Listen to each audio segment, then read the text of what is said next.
Bueno, bienvenidos, hola, ¿cómo están? Hoy queremos compartir o vamos a compartir un taller de huerta agroecológica de invierno o el lanzamiento de la temporada otoño-invierno 2022.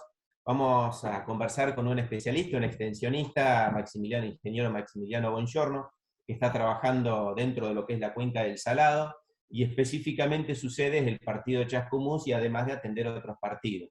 Así que va a ser un poquito la charla que vamos a tener con él. Vamos a ir compartiendo algunos conceptos interesantes que tenemos que tener en cuenta para poder desarrollar una huerta agroecológica de invierno. ¿Qué cosas vamos a tener presentes, como la temperatura, como la luz, cantidad de horas de luz que necesita una huerta?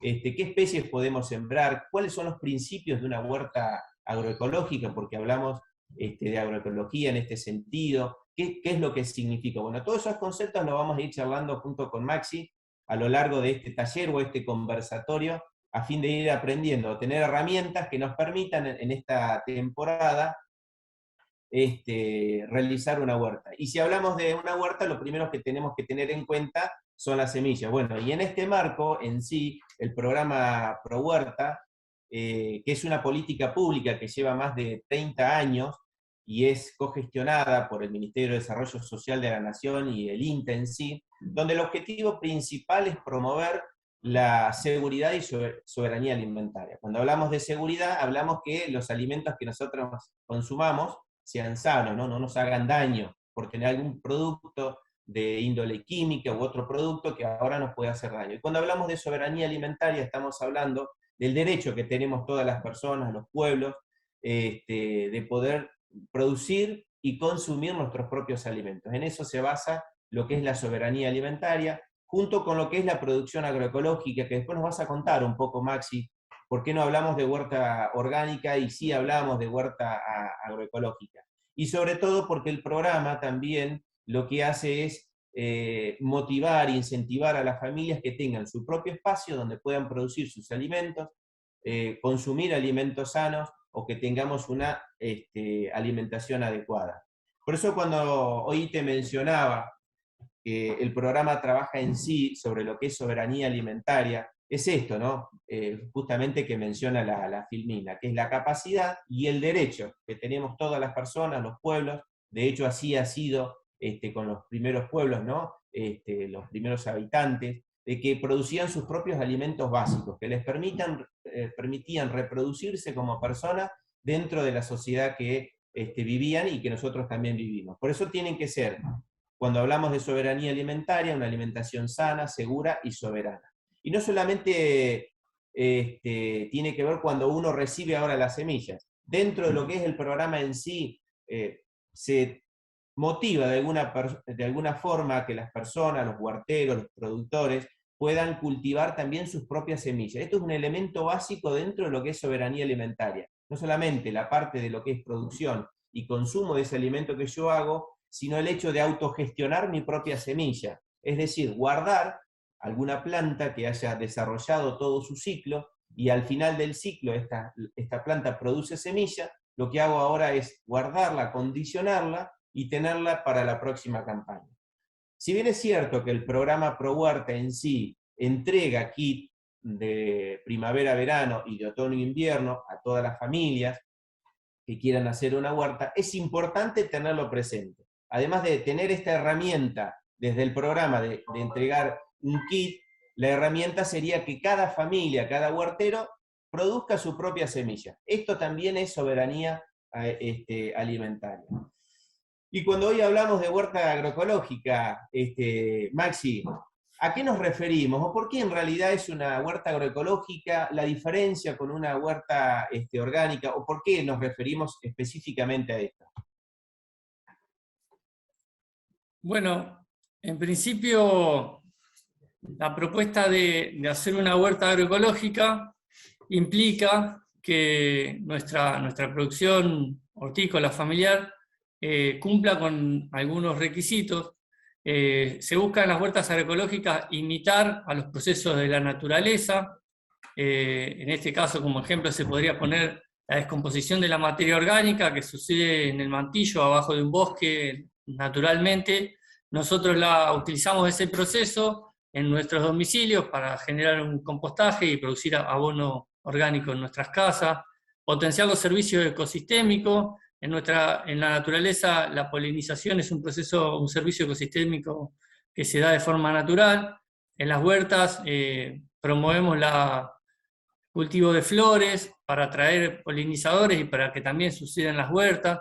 Favorece la autorregulación de las poblaciones de plagas mediante algunas estrategias que ya vamos a estar hablando, las asociaciones, las rotaciones, los manejos de poblaciones de organismos. Vamos a ir regulando las plagas y las enfermedades en las huertas. Abastece de alimentos saludables a la familia, haciendo un aporte en alimentos y evitando realizar gastos de la economía familiar en compra de estos alimentos. Respecto a los alimentos saludables, ya le habló Marcelo sobre la producción sin utilización de productos químicos. Y también permite entender y valorar la naturaleza. Y ahí hay un punto que está bueno tener en cuenta, que para poder valorar algo es importante conocerlo. Entonces conocer cómo funciona la naturaleza, conocer cómo funcionan las plantas, las hortalizas, nos permite darle el valor que se merece y darle la importancia que tiene la producción o la autoproducción de alimentos en las casas y en los espacios productivos, ¿no? Qué interesante esto que vos mencionás, Maximiliano. Así que no es solamente un espacio productivo donde vamos a producir hortalizas, sino tiene que ver con un ecosistema. Hay que entender todas las relaciones que existen en un ecosistema entre las plantas, las hierbas espontáneas, entre lo que producimos y hasta los propios insectos. Ahora, ¿qué cosas nosotros deberíamos tener en cuenta al momento de elegir un espacio para hacer una huerta? Bueno, en principio, para poder elegir un lugar para realizar la producción de alimentos, hay que tener algunos tips. El primero y fundamental, sobre todo para la temporada de otoño-invierno, es que tenga buena exposición al sol, es decir, que el lugar donde vamos a producir alimentos reciba insolación. El segundo, como para tener en cuenta, es que necesitamos tener un cerco o cerrar el espacio de producción. Entendemos que la huerta es un lugar donde producimos alimentos, así que las mascotas no deben tener ingreso, no es un lugar donde pueden entrar los animales. Puede existir riesgo de transmisión de enfermedades desde los perros, desde los gatos, a las personas que consuman esos alimentos. Entonces el cerco es una cuestión fundamental. Es importante tener una fuente de agua cercana para realizar los riegos de forma periódica, diaria, y necesitamos tener un buen acceso al agua. Es algo que complica mucho si eso no está bien diagramado, llevar adelante la producción cotidiana, el trabajo en la huerta. Y necesitamos semillas y herramientas. Las semillas se pueden recibir del programa ProHuerta, como contaba Marcelo, en la temporada otoño-invierno ya se están distribuyendo, y es importante tener en cuenta la autoproducción de semillas para no depender de los momentos en que el programa entrega semillas y tener la soberanía de decidir la producción de alimentos cuando sembramos en función de nuestro clima, de nuestra huerta, de nuestras condiciones locales y no de la decisión de entrega del programa o los momentos de entrega. Y las herramientas, cuanto mejores herramientas tengamos mejor, pero con una pala de punta se puede llevar adelante una huerta familiar. Si tenemos rastrillos, azadas a pines, palas anchas o a una laya, vamos mejorando la capacidad de trabajo, pero no es una gran cantidad de herramientas la que hacen falta para llevar adelante la producción de alimentos en casa.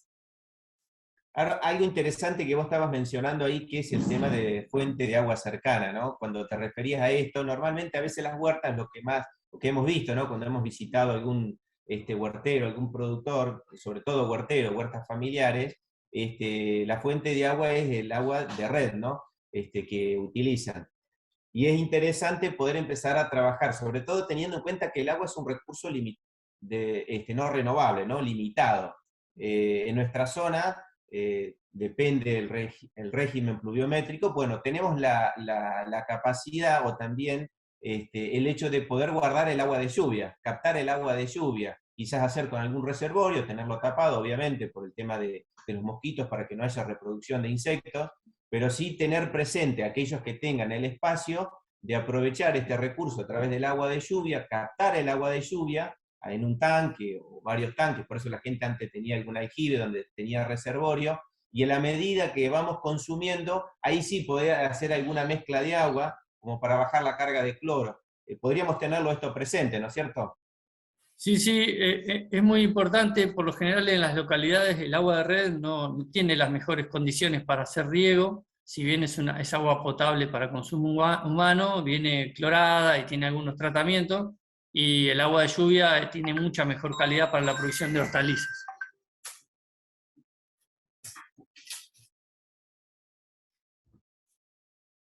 Bien, excelente esto que mencionás. Ahora, ya sabemos cuál es el lugar, ¿no? La elección del lugar que vos mencionabas y estas cuestiones que hay que tener presente. Ahora, ¿qué condicionantes puedo llegar a tener? Porque no es lo mismo producir en verano que producir en invierno. ¿Cuáles son las condicionantes más importantes que yo voy a tener, que las tengo que tener presente al momento de hacer una huerta de invierno, Maxi? Bueno, ahí mencionábamos algunas de las cuestiones importantes a tener en cuenta, y algunas de esas precisamente son limitantes. Digamos, la huerta de invierno es una huerta que necesita de mucha insolación, debido a que es la temporada del año en la que menos sol tenemos naturalmente. Entonces, pensar en desarrollo de un espacio de huerta, para elegir el lugar, debe recibir 5 horas de insolación diaria sobre el suelo, las hortalizas, para poder desarrollar de manera correcta.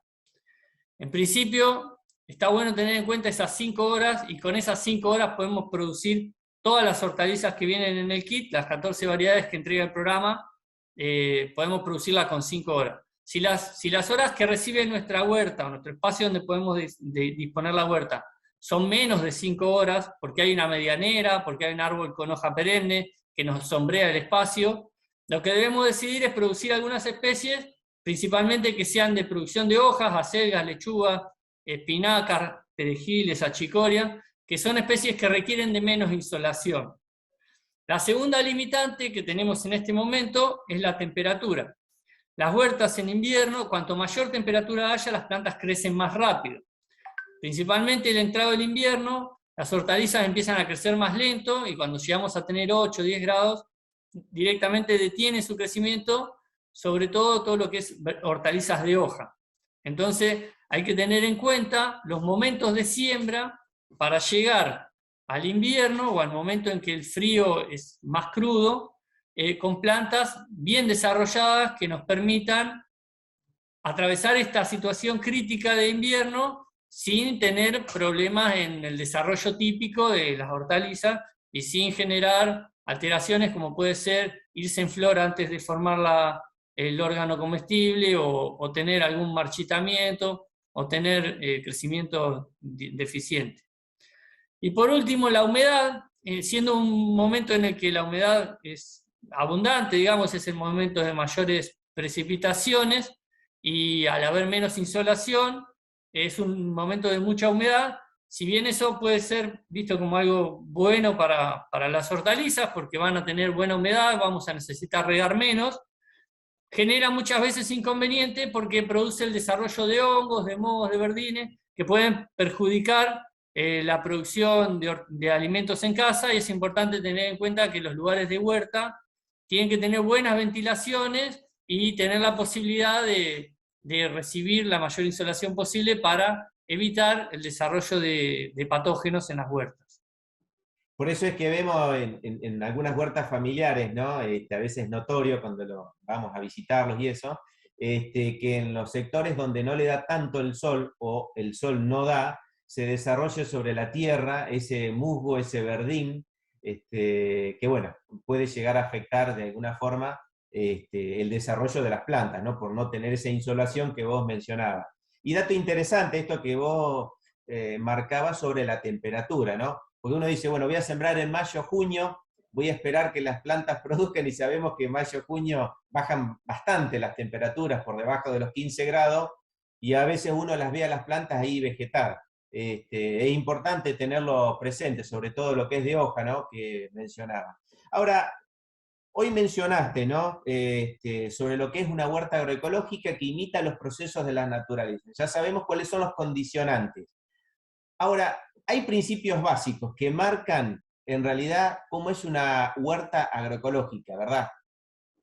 Sí, nosotros desde el programa ProHuerta decimos que para llevar adelante una huerta agroecológica debemos cumplir con 3 principios básicos que nos garantizan el funcionamiento de esta huerta de manera sistémica. Lo que hablábamos hoy de que se parezca a un ecosistema y que funcione de manera interrelacionada los componentes de la huerta. El primero son las asociaciones, es decir, nosotros buscamos en nuestros canteros, en nuestros bancales, poner plantas mezcladas juntas que nos dé el beneficio de tener un mejor crecimiento, creciendo juntas, que si las pusiéramos solas. Un ejemplo puede ser producir hortalizas con raíces muy profundas, como pueden ser las zanahorias o como pueden ser acelgas, mezcladas con hortalizas que tengan raíces más cortas, como puede ser el puerro, la cebolla de verdeo, la lechuga. Entonces nos permite un aprovechamiento del perfil del suelo en profundidad, unos utilizan agua y nutrientes de más abajo y los otros de la superficie, y eso nos permite una complementariedad entre las especies. Otro ejemplo podría ser utilizando o analizando la capacidad que tienen de utilización de la radiación solar. Es decir, especies que utilizan la radiación solar por captar la mayor cantidad de sol posible y especies que son de crecimiento vertical y que utilizan poca radiación solar. Por ejemplo, el puerro, la cebolla de verdeo son plantas muy finas que utilizan poca radiación solar y que si las ponemos solas en un cantero va a haber mucha radiación solar que no se aprovecha y que impacta directamente sobre el suelo, produciendo la germinación de especies espontáneas. Para evitar eso, normalmente las que utilizan poca radiación solar las mezclamos con plantas que utilicen mucha, como puede ser la zanahoria, las lechugas o las acelgas, que captan toda la radiación solar que llega y sombrean totalmente el suelo. Esas son algunas estrategias de asociaciones para poder utilizar mejor, tanto sea la radiación solar, que es crítica en este momento, y el agua y los nutrientes, que por lo general es lo que debemos aprovechar para la mejor producción de alimentos. El segundo de los principios básicos son las rotaciones. Rotar implica en diferentes canteros, en el mismo cantero, ir utilizando diferentes especies. Es decir, no repetir año a año la siembra de la misma especie en el mismo lugar. Ahí aparece en la imagen un solo cantero que en un momento tiene acelga, en otro momento tiene habas, en otro momento tiene tomates y en otro momento tiene cebollas de verdeo con repollos, por los esquemas que hay. Eso se va planteando año a año diferentes especies. La razón por la cual realizamos esta rotación son 2. La primera es que cualquier especie que hayamos plantado en un cantero, si tuvo algún problema de enfermedades o de plaga, normalmente los huevos, las larvas o las esporas de los hongos pasan los inviernos en el suelo, o pasan el estado en el que la planta no está en el suelo. Entonces, si año a año ponemos la misma planta, esos huevos, esas esporas o esas larvas que quedaron en el suelo vuelven a atacar a nuestros cultivos. Para evitar esto, lo que hacemos es poner plantas diferentes que no sean susceptibles a las plagas o a las enfermedades que hayamos podido tener en la temporada anterior. Esa es la primera de las razones, una razón sanitaria. La segunda razón por la que rotamos el suelo es que algunas especies utilizan más nutrientes, más de un tipo de nutriente que de otros. Por ejemplo, todas las especies que consumimos las raíces, como pueden ser zanahorias, remolachas, extraen del suelo mayor cantidad de fósforo que del resto de los nutrientes. Las que consumimos sus hojas extraen del suelo mayor cantidad de nitrógeno que del resto de los nutrientes, y de las que consumimos sus frutos extraen del suelo mayor cantidad de potasio que del resto de los nutrientes. Siguiendo ese razonamiento, si yo siempre pongo especies de las cuales consumimos hoja, lo que voy a hacer es sistemáticamente extraer mucha cantidad de nitrógeno del suelo y voy a ir generando una deficiencia.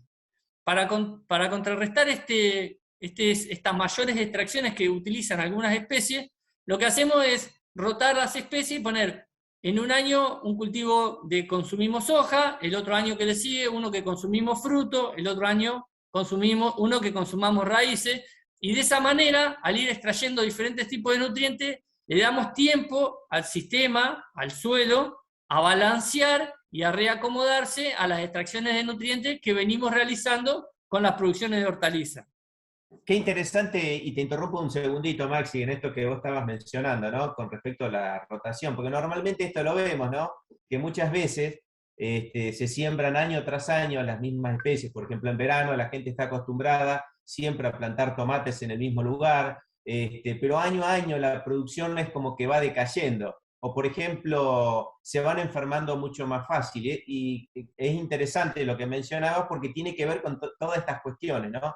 A veces los cultivos dejan esporas de hongos, o hay larvas o huevos de determinadas plagas que afectan a esas hortalizas o verduras que estemos sembrando, y van a ser, digamos, campo fértil para cuando volvamos a sembrar. Así que es interesante tenerlo en cuenta. Y algo que me surge, que no parece ilógico, es que no cuesta nada poder llevar una planificación, ¿no? Un cuadrito donde pongamos, este año puse en este lugar planta de tomate. Así para el próximo verano, o puse este año habas acá. El próximo año, el próximo invierno, no repito, y entonces de esa forma, como vos decís, este sistema de rotación nos va aportando los beneficios que tiene una huerta agroecológica.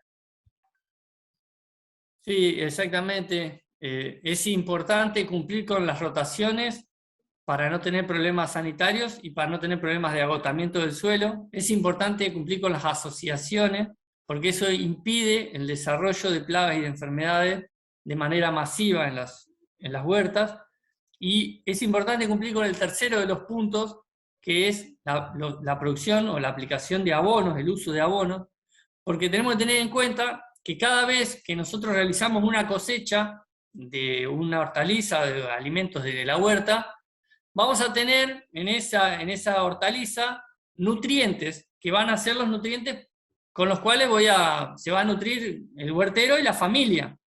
Pero esos nutrientes salieron del suelo, y tenemos que encontrar la manera de devolverle al suelo los nutrientes que le vamos sacando cosecha tras cosecha, para no generar un agotamiento de nutrientes en nuestro sistema productivo y para que esta huerta sea sustentable, es decir, que se pueda seguir produciendo en ese lugar por muchísimos años, generación tras generación. Las estrategias de abono normalmente se abordan en tres tipos.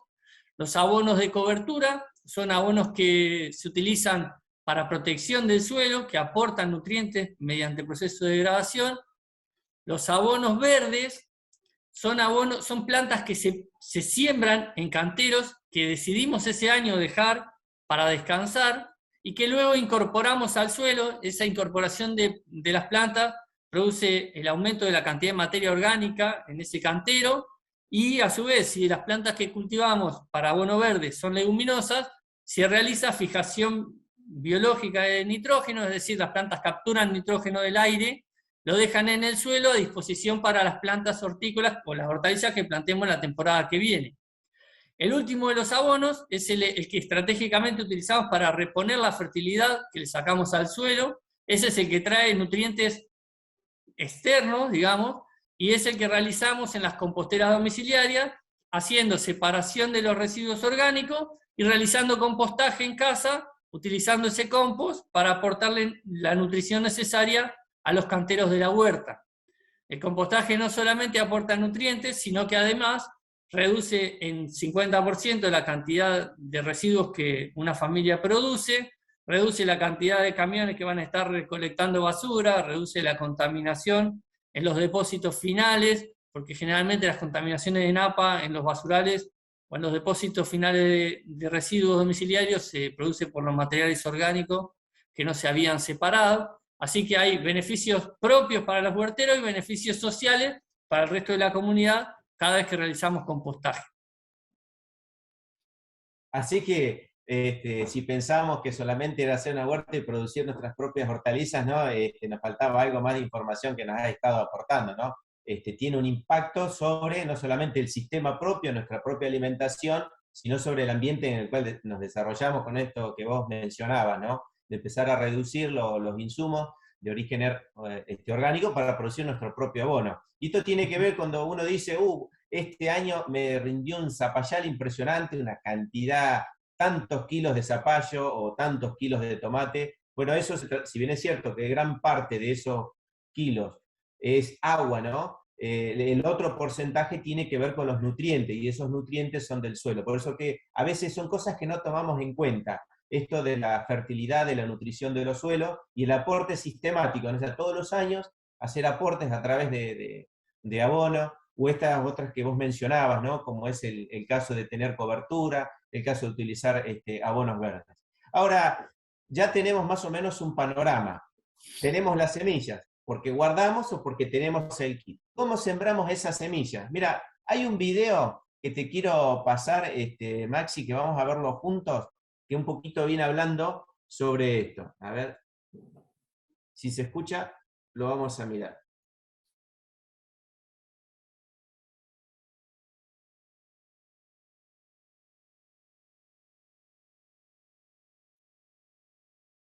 Bueno, parece que no sale el videito.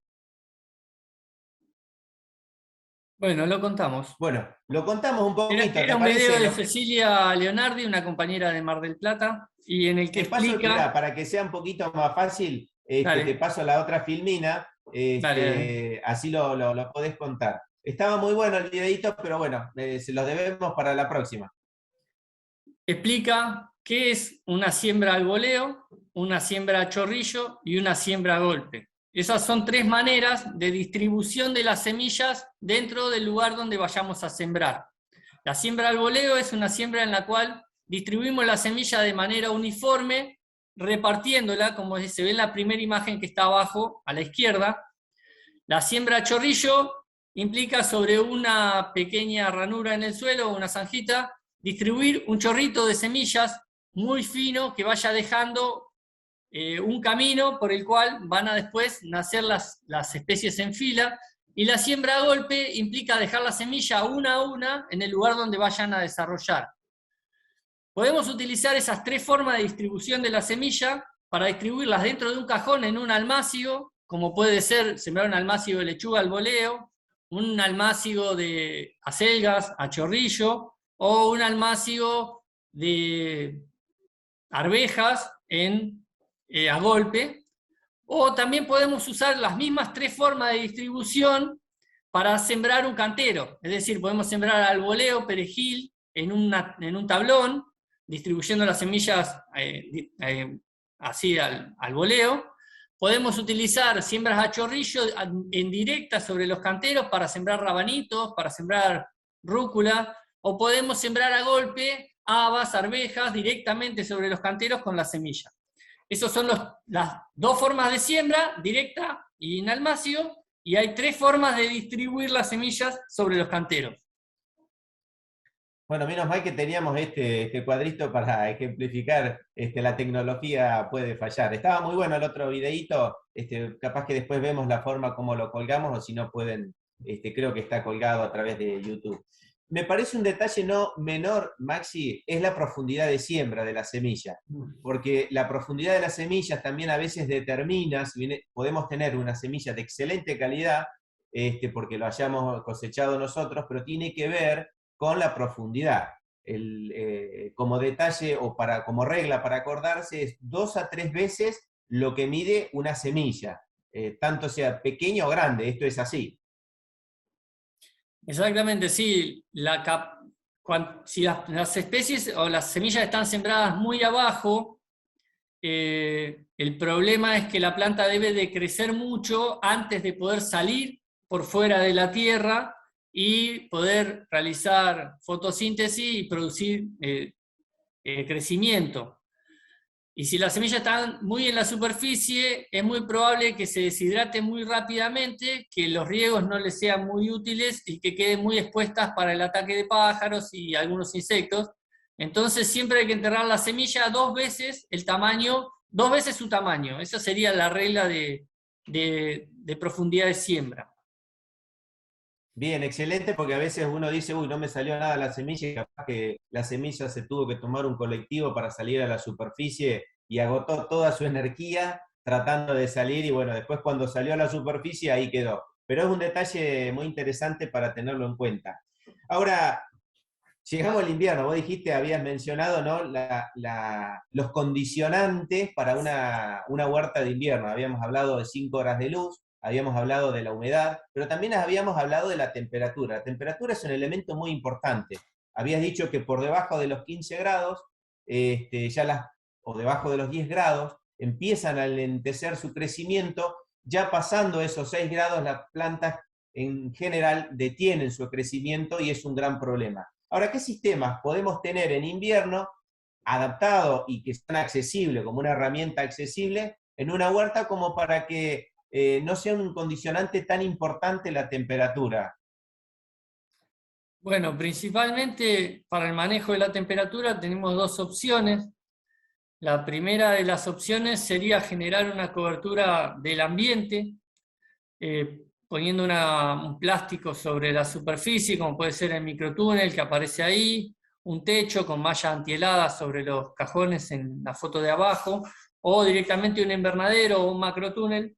Eso me permite elevar la temperatura del aire, me permite elevar la temperatura del suelo dentro del invernadero, y eso hace que las plantas o las hortalizas germinen más rápido y produzcan un crecimiento más rápido. Eso es una gran ventaja en invierno, pero tiene el costo de tener que tener estructura y plástico para poder darle cobertura. La otra estrategia que podemos tener para evitar que el suelo se enfríe tanto es mantener coberturas sobre el suelo orgánicas, como pueden ser de mulching, ya puede ser de paja o de acerrín o de mantillo. Eso va a evitar que el suelo reciba el daño de la insolación directa, reciba el daño del impacto de la lluvia y del riego, depende del sistema que se use para regar, y además va a hacer que la temperatura del suelo donde nosotros vamos a poner la semilla a germinar sea más estable, no se enfríe tanto a la noche y no se caliente tanto cuando le pega el sol, y eso nos permite una germinación más pareja y un poco más de éxito en la producción de plantas. Así que ahí están las estrategias para el manejo de la temperatura en los momentos invernales. A veces no siempre tenemos la posibilidad de utilizar un plástico, ¿no? Pero, por ejemplo, sí, en esta época lo que tenemos disponible son todos los desechos, por ejemplo, de las plantas, o el tema de las hojas, sobre todo en las plantas caducas, que empiezan a tirar ahora en otoño-invierno las hojas. Bueno, podemos colectar esas hojas y utilizarlas como mulch o cobertura. Y a veces uno piensa que es solamente para el tema de nada más que de las malezas y eso, no, pero vemos que el mulch en sí, o el abono en este caso como cobertura, tiene un montón de beneficios. Ahora, algo que no te pregunté y un detalle interesante, cuando utilizo un mulch, sea pasto u hoja, digamos, ¿qué medida debería utilizar para que funcione según lo que vos mencionás, que sea como buffer ante las bajas temperaturas, que mantenga la humedad o que no nazca, en este caso, en las malezas? ¿Cuánto pasto, cuántas hojas debería echar? Ahí hay como dos diferentes medidas o dimensiones, y una cantidad de pasto se puede usar cuando nosotros usamos siembra. Si nosotros pusimos semillas, la cobertura no puede ser total porque necesitamos que esas semillas germinen y emerjan a través de la cobertura. Pero si nosotros usamos, entonces ahí no podemos exceder el centímetro de espesor de cobertura. Pero si nosotros tenemos un cantero en el que vamos a poner plantines que ya tienen 10 centímetros de desarrollo, podemos incluso cubrir con 3, 4 centímetros de cobertura, y nos permite tener muchísima más protección, y los plantines nosotros los vamos a colocar en la tierra y van a estar saliendo ya a través de la cobertura. ¿Se entiende? Correcto, correcto. Así que a tener cuidado entonces cuando haga el almácigo, cuando los huerteros hagan el almácigo, si es que van a utilizar cobertura para almácigo, estén atentos cuando empiezan a germinar para poder retirarla. y que emerjan sin condicionante o sin presión para que puedan salir. Y si directamente ya hemos hecho un trasplante u otro tipo de siembra, sí, ahí tener en cuenta esto que vos mencionabas, la altura de esta cobertura, sea de hojas o de pasto. Y pregunta al paso, ¿puede utilizar como cobertura? ¿Qué es mejor, pasto verde o pasto seco, Maxi? Si es que utilizo pasto. Siempre es mejor utilizar pasto seco porque es material que está más estable y que no va a levantar temperatura, no va a fermentar, entonces seguramente sea más seguro para no generar algún producto de la fermentación que genere alguna toxicidad en las plantas, digamos. Siempre conviene hojas secas de los árboles, pasto que fue cortado con la máquina y se secó, y una vez que está seco lo incorporamos como mucho en los canteros. Bien, detalle interesante entonces. La hoja nunca hemos tenido problemas, pero a veces con el pasto uno tiene la costumbre de echarlo en verde y se nos escapa esto que vos mencionabas. Así que el material orgánico que vayamos a echar o vayamos a poner como cobertura tiene que estar estabilizado, ¿no? Haber pasado todo ese proceso para que no afecte a las plantas. Ahora, ya sabemos, tenemos la temperatura, tenemos en cuenta las condiciones que tenemos o las protecciones para realizar una huerta ante las temperaturas bajas. ¿Qué labores tengo que hacer yo en invierno, en una huerta? ¿Qué labores son las más importantes o que debería tener presente? Bueno, la primera de las labores que aparece mencionada son las carpidas. Carpir es la acción que realizamos con el sapín o con la azada o con el filo de la pala, ir cortando las especies espontáneas y rompiendo las costras superficiales que se pueden formar en los tablones para mejorar la aireación del suelo y mejorar la infiltración de agua cuando regamos o cuando llueve. Hay que tener en cuenta esas especies espontáneas que vamos cortando, pueden quedar sobre la superficie de los bancales para realizar aporte al mulch, y hay que tener cuidado si hacemos retiro de esas especies espontáneas para ordenar, digamos, o queremos sacarlas, de no llevar tierra, de no sacar tierra cuando rastrillan o cuando sacan los yuyos. Siempre es más recomendable irlas dejando y que se composten en el lugar que ir retirando, pero por ahí hay algunas especies que pueden mantener las raíces y si quedan en los canteros prendan, como puede ser la gramilla rastrera, entonces algunas veces conviene retirar. La segunda de las labores que están mencionadas ahí es el raleo. El raleo consiste en eliminar plantas que están de más, que hemos sembrado de más. Las siembras al voleo o las siembras a chorrillo, generalmente es muy difícil regular la cantidad de semillas que estamos sembrando, y muchas veces nace una planta pegada a la otra, y dos plantas una al lado de la otra van a competir entre sí y no van a desarrollar de manera correcta. Entonces lo que hacemos es ir eliminando plantas que estén muy juntas, dejándolas a la distancia que corresponde. Es común hacerlo en remolachas, en rabanitos, en zanahorias, en especies que sembramos a chorrillo de forma directa sobre los bancales. Una alternativa al raleo puede ser el repique, que consiste en sacar la plantita, pero sacarla con cuidado e ir poniendo esas plantitas que nosotros sacamos en lugares donde la siembra haya fallado o en nuevos canteros para tener un cantero nuevo donde todavía no se había sembrado. El último de los labores que aparecen mencionados ahí es el riego. El riego en invierno es muy importante. Por ahí, más allá de que sea la temporada en que hay más humedad en el suelo, si hay deficiencias de riego, las plantas lo sufren. Las plantas sufren mucho más el frío cuando hay sequía. Así que es muy importante el riego. Recomendamos realizar riegos en momentos en los que después la planta tenga tiempo de secarse, digamos. Muchas veces regamos con manguera o con regadera las huertas y mojamos las plantas. Si la planta está mojada, es mejor, si la vamos a mojar, que después tenga tiempo de secarse, es decir, hacer riegos al mediodía para que la planta pueda secarse, que quede el suelo mojado y no la planta, y luego llegue la noche, que puede ser el momento en que caiga una helada y no agarra la planta recién regada, digamos, las bajas temperaturas nocturnas. Me quedo con estos dos conceptos que vos mencionabas, ¿no? De carpida y de riego. Riego, el hecho de no generar estrés en las plantas, porque normalmente pasan por periodos muy secos a periodos muy húmedos.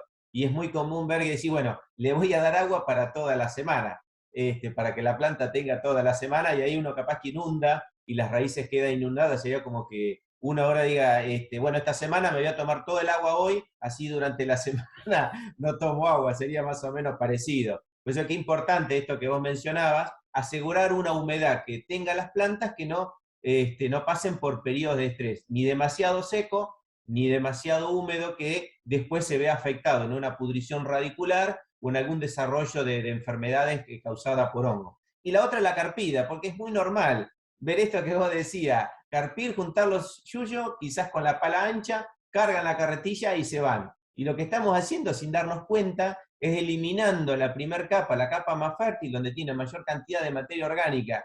Así que, y además esto, la carpida, las hierbas espontáneas, ¿no? Yuyo, ¿no? Hierbas espontáneas que tenemos dentro de este sistema o ecosistema que vos mencionabas al principio, van a actuar como cobertura, porque en definitiva se van a incorporar en algún momento al suelo. ¿Qué otras labores culturales nos quedarían para hacer en una huerta de invierno, Maxi?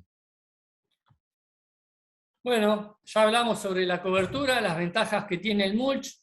Evita la deshidratación del suelo, evita el impacto de la gota de lluvia, se va descomponiendo la materia orgánica y va realizando aportes de nutrientes al suelo, genera estabilidad en la temperatura del suelo, entonces ya sabemos que la cobertura en invierno es una cuestión muy importante. Los tutorados, hay plantas de la temporada de invierno como las arvejas, que es fundamental que tengan algún tutor, que tiene zarcillos, que son una enredadera, que necesitan sostenerse de algún lado. Se puede poner una caña, se puede elegir la siembra de las arvejas contra alguno de los bordes de la huerta, utilizar los cercos como lugares para que se trepen. Otra planta puede ser el haba, las habas pueden necesitar tutorado, porque son plantas muy altas que se pueden quebrar. Y la última de las labores, normalmente en nuestros diseños de huertas agroecológicas, algunas de las poblaciones de plaga aparecen, generan algún inconveniente, y en ese caso es necesario tomar alguna medida. Principalmente como estrategia utilizamos la preparación de purines o de preparados naturales para el manejo de plagas y enfermedades. Ya vamos a ver en la próxima filmina cuáles son las estrategias que tomamos para que las plagas y las enfermedades no desarrollen en nuestras huertas. Es decir, que nunca mi huerta tenga una plaga, pero si la plaga aparece, la recomendación es utilizar preparados naturales y no ir a utilizar productos químicos que pueden generar problemas en la salud de la familia. De todos modos, a esto que vos mencionás, Maxi, con lo que es, recién mencionabas en la filmina anterior, prevenir, ¿no?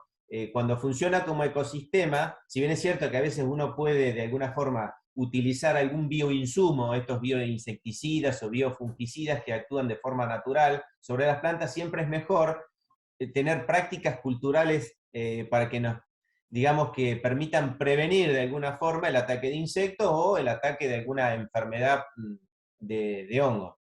Siempre es mejor eso antes que echar manos. Y bueno, si no nos queda otra, utilizamos algún producto de origen natural o bioinsumo, como le llamamos, como para poder mitigar esa plaga o atenuar el impacto de una enfermedad. Y ahí veo que en realidad, cuando hablamos en ecosistema, hay como pilares fundamentales como conocer la fauna que nosotros tenemos de insectos y la nutrición que vos mencionabas hoy. Sí, en principio hay 3 razones por las cuales un organismo que está en la huerta se convierte en plaga. Es decir, cualquier organismo no es plaga por sí. Un insecto que se alimenta de lechuga no es una plaga. Una plaga es un montón de insectos que se alimentan de lechuga perjudicando la producción de la familia. Entonces, para que haya una plaga tiene que haber muchísima cantidad de insectos que puedan hacer un daño. El insecto en sí puede ser que esté en la huerta, y no sea dañino porque consume un pedacito de hoja y con eso es suficiente. Existen 3 razones por las cuales un insecto que se alimenta de las hortalizas puede aumentar mucho su población, es decir, multiplicarse en grandes cantidades y convertirse en plaga. La primera de las razones puede ser que por alguna de las prácticas que los huerteros hayan realizado, hayan desaparecido los enemigos naturales de ese insecto, es decir, los insectos que se dedican a comerse al insecto que se come nuestras verduras. Ahí aparece la foto, vaquitas de San Antonio, moscas predadoras, una crisopa, sílfidos, las parasitoides de pulgones. En esa foto aparecen algunos de los enemigos naturales más comunes. Lo que sí tenemos que saber es que esos enemigos naturales van a estar en nuestras huertas siempre y cuando nosotros tengamos algunas prácticas que hagan que ellos puedan desarrollar su ciclo de vida en la huerta.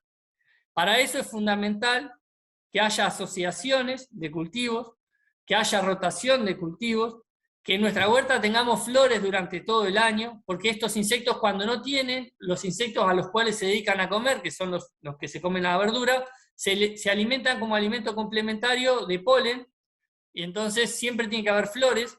Ahí te interrumpo, Maxi, ahí te interrumpo ahora entiendo entonces por qué los kits que a veces retiramos, que vienen del programa de primavera-verano o de otoño-invierno, vienen flores. Y uno dice, ¿para qué vienen las flores? Que querrá que tengamos un cantero lindo. Por ejemplo, en primavera-verano vienen los copetes.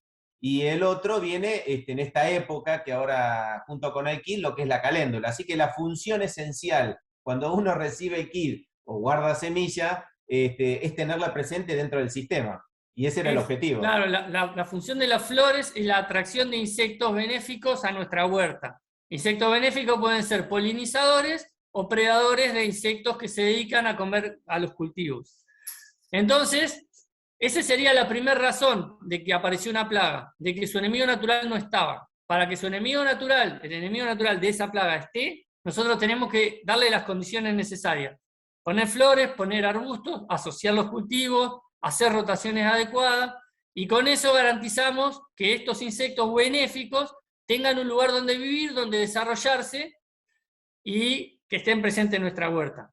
La segunda razón por la cual una plaga puede aparecer, es decir, un insecto que se dedica a comer las verduras se multiplique en demasiada cantidad, es que yo cometí un error en el diseño y sembré demasiada cantidad de la especie o de la hortaliza de la cual él se alimenta en un cantero. Como por ejemplo la foto 2, la segunda foto que está a la derecha arriba. Ahí vemos un cultivo de lechuga. Si un insecto que se dedica a comer lechuga llega a ese lugar, lo primero que va a pensar es: yo acá no tengo límite para dejar descendencia, porque la cantidad de alimento que pueden tener mis descendientes es infinita. Entonces lo que hace, ni bien llega, es empezar a multiplicarse en grandes cantidades, porque sabe que no hay un problema, una limitación respecto a la alimentación de su descendencia. Si cuando llega encuentra un cultivo diverso, con asociaciones y con diferentes flores, además de encontrar a los enemigos naturales que los van a empezar a depredar, ni bien lleguen los insectos plaga, se van a encontrar con que es más difícil encontrar el alimento al cual se dedican a comer. Entonces, no solamente las asociaciones son importantes para atraer enemigos naturales, sino también para generar confusión y para limitar el desarrollo de los organismos plaga. La última razón por la cual una planta puede ser atacada por una plaga o por una enfermedad es la nutrición que tiene esa planta. Todos sabemos que una persona sana es mucho más difícil que contraiga una enfermedad, y entonces esa misma lógica se puede aplicar a una planta o a un vegetal. Todas las hortalizas que se enferman es porque antes de recibir una enfermedad o antes de recibir el ataque de una plaga o de un insecto, tuvieron un problema nutricional. Los desbalances en las nutriciones producen que las plantas sean sensibles o que sean posibles de ser atacadas por insectos o por enfermedades. Entonces, un suelo sano, un suelo bien nutrido, un suelo con mucha biodiversidad, con insectos, con desarrollo de microorganismos, con materia orgánica, con aporte de fertilizaciones orgánicas como puede ser el compost, es un suelo que va a producir hortalizas que no se enferman. Entonces es tan importante que no haya insectos plaga que sería lo que todos queremos, es tan importante para lograr eso tener una planta sana y tener los enemigos naturales, o darle el lugar de refugio donde se multiplican a los enemigos naturales, para por los dos lados poder disminuir la cantidad de enfermedad. Si todo este diseño tiene un error o tiene algún desbalance y aparece una plaga, recién ahí vamos a pensar en hacer un preparado natural o algún bioinsumo para el control de los insectos que hayan tenido una población muy alta. Porque si nosotros no pensamos en todo el diseño, lo que nos termina pasando es que utilizamos el bioinsumo como si fuera un producto de síntesis, es decir, aplico el bioinsumo, mueren algunos organismos plaga, como los enemigos naturales todavía no están, como no hay un buen diseño en la huerta y como la nutrición en el suelo no es bueno, ese organismo plaga va a volver a desarrollar y vamos a tener que estar todo el tiempo haciendo control de un insecto o de una enfermedad, solamente porque nuestro sistema no tiene un equilibrio y no se puede autorregular. ¿Se entiende? Claramente, claramente porque funciona como un ecosistema, que es lo que vos mencionabas, ¿no? El ecosistema funciona de esta forma, con estos parámetros donde hay biodiversidad, donde hay una rotación, donde hay una asociación, donde hay elementos que nos permiten replicar los procesos naturales, que es lo que vos mencionabas al principio. Pero también queda claro una cosa: si no tenemos un buen suelo, un suelo bien nutrido, sano y nutrido, no vamos a tener una buena cosecha de hortaliza y por ende nuestra alimentación tampoco va a ser una alimentación sana y saludable, porque si no tenemos un suelo saludable, un suelo fértil, evidentemente el resultado posterior o el resultado final, que es queremos tener nosotros una alimentación, quizá esas hortalizas, verduras sean deficientes en algún nutriente que pueda faltarle al suelo. Qué interesante todas estas cosas que vos mencionás. Así que, como para ir pensando, ¿no?, en lo que es una huerta de invierno, una de las cosas que habías hablado vos, que tenemos que pensar en una planificación, como un sistema, pensarlo como réplica de un sistema. Tenemos que elegir bien el lugar, la cantidad de horas de sol que nosotros tenemos que pensar, tenemos que tener un buen aprovisionamiento de agua. Después los condicionantes, no solamente la luz, sino también la temperatura. Supimos cómo sembrar las semillas, a qué profundidad, cuáles iban en directa, cuáles iban en almácigo, de qué forma podíamos hacerlo, los sistemas de protección, las labores culturales. Pero ahora nos encontramos en un periodo, después de haber escuchado lo que vos mencionabas sobre la estabilización del ecosistema, ¿no? Cómo hay que tener presente y conocer la fauna que nosotros tenemos. No todas las vaquitas son malas, hay que empezar a conocerlas. No todos los bichos son malos, hay que empezar a conocerlas. Es bueno dejar algún cantero de suyo para que se fomente un poquito ahí la biodiversidad, o lugares donde no los toquemos, que sean biodiversos en cuanto a la fauna y haya diversos insectos y diversas espontáneas que permitan ahora un intercambio o un control entre las mismas especies. Pero ahora estamos en una época donde estamos saliendo de lo de verano. Tenemos algunas especies que todavía están en pie de verano y algunas que ya hemos hecho almácigos en invierno y algunas que ya hemos sembrado. Pero también hay algunas especies que si no tenemos en cuenta, ya medio como que se nos pasa la fecha, y si las sembramos a esa, por ejemplo, algunas semillas que hemos guardado o algunas que vienen del kit, no vamos a tener producción. Así que contame bien, Maxi, cómo hacemos en esta transición de la huerta de verano a invierno y qué cosas tenemos que tener presente. Bueno, en principio vamos a empezar contestando la primera pregunta. ¿Qué es lo que ahora debería haber en la huerta? Si nosotros somos una familia que produce hortalizas desde ya hace mucho tiempo, somos ordenados y realizamos las siembras en tiempo y forma, en este momento podemos tener un poco de resabio de la huerta de primavera. Es decir, puede haber zapallo, puede haber algunos morrones que todavía no cambiaron de color, berenjena. O sea, el final de o batatas, el final de la temporada de verano. Lo que debe haber además es o los plantines ya listos para ser trasplantados o ya trasplantados todos los plantines de crucífera, es decir, brócolis, coliflores y repollos son especies que hay que haberlas sembrado ya antes de esta fecha. También debería de estar sembradas las remolachas y las zanahorias, porque son especies de ciclo muy largo y necesitan ya tener un desarrollo de un mes y medio, antes de que empiece la temporada fría. Entonces, ya deberíamos tener ese grupo de especies en la huerta desarrollando. Después, ¿qué es lo que estamos plantando ahora? Este es el momento para llevar adelante las siembras de las verduras de hoja, perejiles, lechugas, acelgas. Ya podríamos haber plantado, pero también tenemos en este momento la oportunidad de plantarlas. ¿Y qué es lo que vamos a hacer más adelante? ¿Cuáles son las especies que vamos a sembrar luego? Generalmente vamos a dejar para sembrar últimos los ajos, las habas y las arvejas, que son las especies que permiten ser sembradas más entrado el frío. Entonces, lo que hay que tener en cuenta es que para que la huerta funcione de manera ordenada y cíclica, lo que tenemos que realizar es una buena planificación.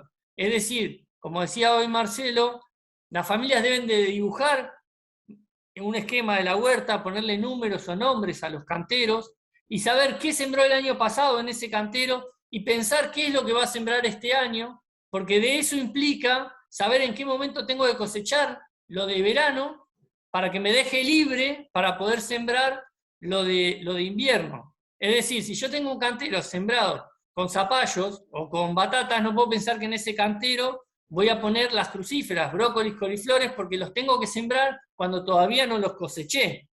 Entonces, para poder realizar una huerta completa, lo que hay que hacer es planificar y ordenar el lugar que van a ocupar las especies y poder saber los ciclos, en qué momento esa especie me deja libre el cantero para trasplantar. Si es un ciclo medianamente largo y no voy a poder hacer la siembra en tiempo y forma, lo que tengo que hacer es los plantines en un almácigo, ponerlos en maceta, tenerlos creciendo, y cuando cosecho ya pongo una planta que tenga un nivel de desarrollo importante para poder aprovechar mejor ese espacio, pero no puedo pensar en poner semillas una vez que ya se pasó la época de siembra de cada una de las especies.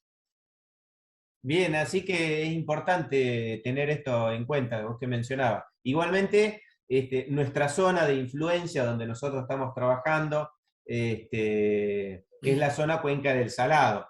¿Por qué digo esto? ¿No? Porque cuando vos mencionabas algún tipo de remolacha, de coles, seguramente en otra zona les permita todavía poder sembrarlas. Pero en nuestra zona, por recomendación donde nos encontramos, la zona Cuenca del Salado, vendría a ser Buenos Aires sur-centro, ¿no? Más sur-centro.